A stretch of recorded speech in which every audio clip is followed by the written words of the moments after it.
Saya akan mempresentasikan tugas perilaku organisasi dengan judul Sikap dan Kepuasan Kerja yang disusun oleh saya, Dianovia Ristanti, dan teman saya, Wulandari.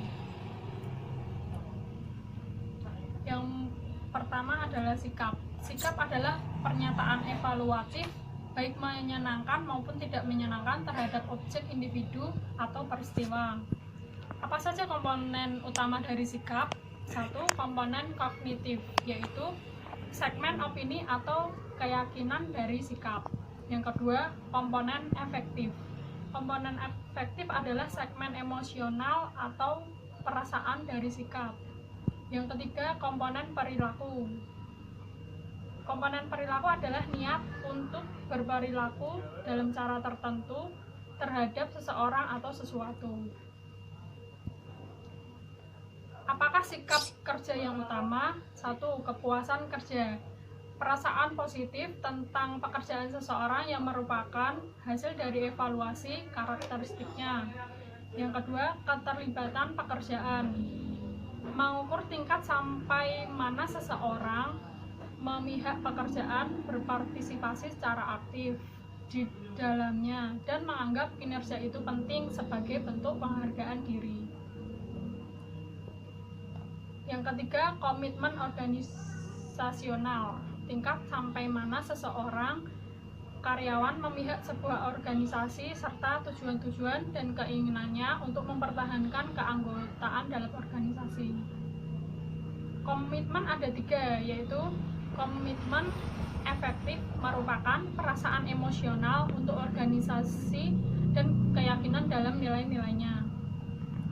Yang kedua, komitmen berkelanjutan merupakan nilai ekonomi yang dirasa dari bertahan dengan sebuah organisasi bila dibandingkan dengan meninggalkan organisasi.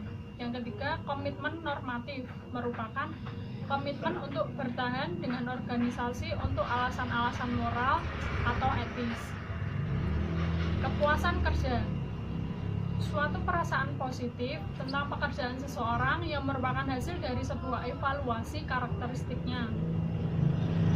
Kepuasan kerja tidak hanya berkaitan dengan kondisi pekerjaan, kepribadian juga memainkan sebuah peran.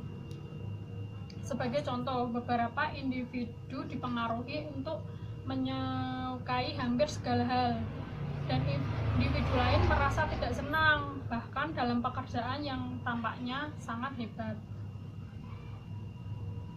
Pengaruh dari karyawan yang tidak puas dan puas di tempat kerja.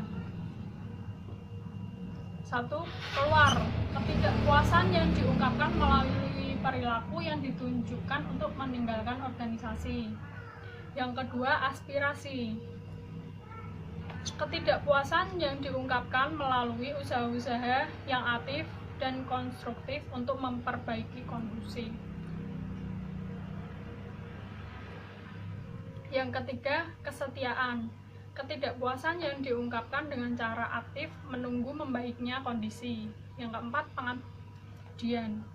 Ketidakpuasan yang diungkapkan dengan membiarkan kondisi jauh lebih buruk. Selanjutnya akan dipresentasikan oleh teman saya, yaitu Wulan. Selanjutnya saya akan melanjutkan dengan judul kepribadian dan nilai. Kepribadian. Apa kepribadian itu? Kepribadian adalah keseluruhan cara di mana seorang individu bereaksi dan berinteraksi dengan individu lain.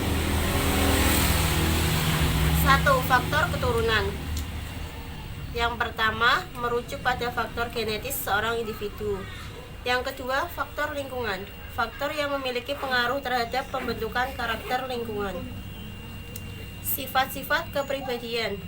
Yang pertama, ekstraversi, yaitu kepribadian mendeskripsikan seseorang yang suka bergaul, suka berteman, dan tegas.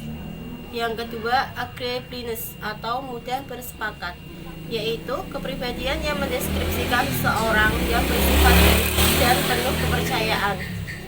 Yang ketiga, sikap berhati-hati, yaitu kepribadian yang mendeskripsikan seseorang yang bertanggung jawab, gigih, dan teratur. Yang keempat, stabilitas emosi, yaitu kemampuan seseorang untuk menahan stres. Yang terakhir, terbuka terhadap hal baru, yaitu kepribadian yang menggolongkan seseorang berdasarkan lingkup minat dan ketertarikannya terhadap hal baru. 3 cara utama untuk menilai kepribadian. Yang pertama, survei mandiri. Yang kedua, survei peringkat oleh pengamat. Yang ketiga, ukuran proyeksi.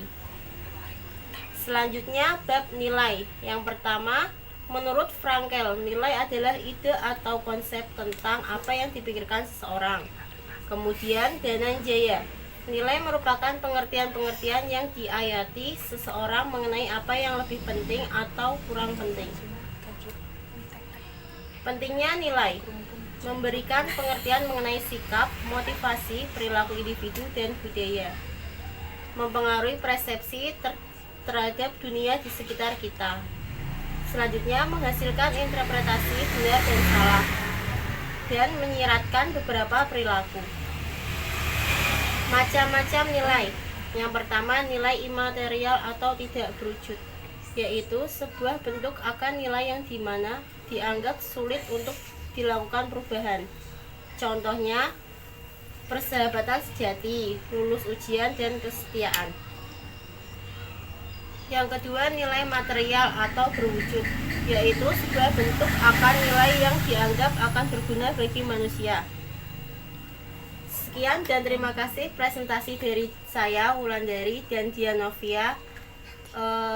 Selebihnya kalau ada kalimat atau perkataan yang salah mohon dimaafkan. Wassalamualaikum warahmatullahi wabarakatuh.